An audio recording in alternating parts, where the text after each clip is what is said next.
Olá pessoal, tudo bem? Eu sou o professor Ivan Guilhom e aqui a gente está resolvendo mais uma questão da prova da OBF 2024, primeira fase, nível júnior, sexto e sétimo ano do ensino fundamental. Vamos resolver aqui essa questão 13, né, uma questão legal de termodinâmica. Então vamos ler junto o enunciado. O gelo seco é dióxido de carbono sólido, CO2, tá? Gás carbônico.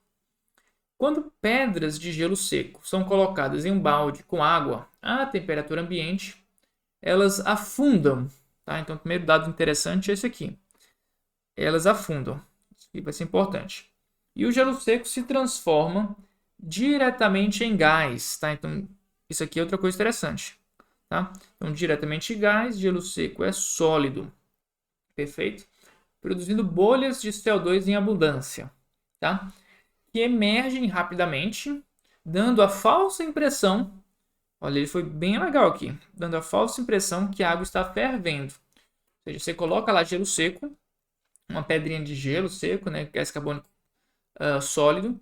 Você coloca lá e ele passa do sólido direto para o gasoso, começa a gerar um monte de bolha e essas bolhas aí saem da água, dão aquela impressão que a água está fervendo, né? Ela borbulhando, certo? Então isso aí é o fenômeno que a gente quer investigar. Considere o gelo seco na situação descrita e as seguintes afirmativas. Então a gente tem três afirmativas e vamos avaliar quem são as verdadeiras e quem são as falsas, tá? Para a gente assinalar a alternativa correta, tá bom? Então vamos lá. Vamos aí, com base nesses dados, nessas informações, avaliar o seguinte. 1. CO2 sólido, ou seja, gelo seco, é mais denso que a água. Verdadeiro ou falso? E por quê? Certo? Vamos lá. Qual que é a informação chave para a gente avaliar essa afirmação? 1. O gelo seco afunda. Então, vamos destacar aqui. As pedras afundam. O que que isso quer dizer para a gente? Quer dizer, então, que se a gente tem água, certo? A gente tem água aqui e quando coloca gelo seco, isso vai ter a ver com a densidade. Então, se o gelo seco afunda, quer dizer que então, ele é mais denso. Se ele fosse menos denso, como é o gelo de água, ele ficaria boiando. Tá? Então, como ele afunda, quer dizer então que ele é mais denso que a água. Verdadeiro, certo? Vamos lá. Próxima afirmativa. 2.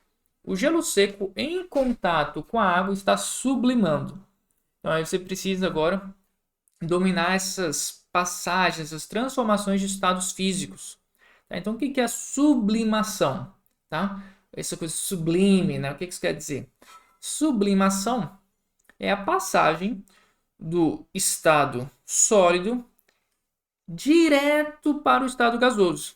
Tá? Então, isso acontece quando você tem contato com coisa que está muito quente. Tá? Você está no estado sólido, você está muito quente, e você passa ali direto para o estado gasoso, sem ser intermediado pelo estado líquido.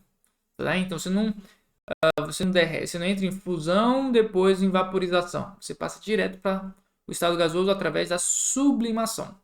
O que é isso, né? Perceba que ele te conduziu. Ele falou que o gelo seco ele é sólido e ele passa diretamente para o estado gasoso. Tá? Então, essas duas informações te permitem assinalar essa afirmação como sendo verdadeira. É a passagem do estado sólido diretamente para o estado gasoso, que é a definição da sublimação. Certo? E vamos lá. A afirmativa 3 agora. A sublimação do gelo seco é um processo exotérmico que faz a água ferver. Tá? Então, isso aqui está errado por duas razões. Tá? Isso aqui, ele não faz a água ferver. Tudo bem? Isso aí já poderia ser inferido por essa parte do enunciado, né? Dando a falsa impressão que a água está fervendo, ou seja, a água não ferve. Tá? E isso aqui também não é um processo exotérmico, tá? Então, o processo exotérmico é um processo que joga calor para a vizinhança, tá? Então, ele libera calor. O processo exotérmico, por exemplo, é a combustão, a queima de alguma coisa. Você queima aquilo e aquilo libera calor para a vizinhança, tá? O processo de sublimação ele é endotérmico, tá? Então, ele está passando do sólido para o gasoso, ele precisa absorver energia, ele precisa absorver calor, então ele vai ser endotérmico, né? O calor está entrando no corpo, tá? E não liberando o calor.